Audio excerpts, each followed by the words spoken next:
پیارے آقا صلی اللہ علیہ وسلم نے بھی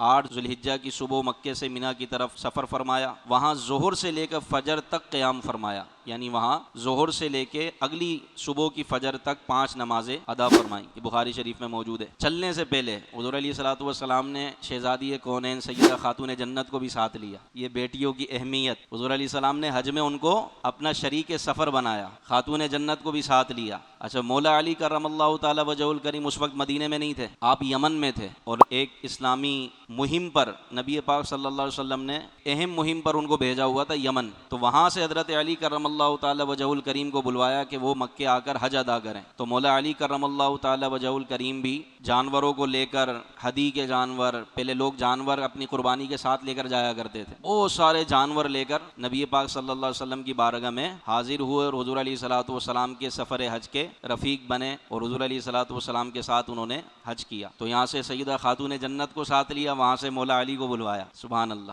تو یہاں سے یہ پتہ چلا کہ کوئی کتنی ہی بڑی ذمہ داری پر ہو، حج سے بڑی ذمہ داری کوئی نہیں ہو سکتی، یعنی حج اتنی اہم عبادت ہے کہ آپ نے مولا علی کو بلوایا وہاں سے، یہاں سے حج کی اہمیت کا پتہ چلتا ہے۔ تو اللہ نے جس کو دیا بھائی حج کریں، کہ حدیث پاک میں آتا ہے کہ جس کو جانے کی استطاعت تھی، جو حج کر سکتا تھا، پھر اس نے حج نہیں کیا، تو چاہے وہ یہودی ہو کر مرے یا عیسائی ہو کر مرے،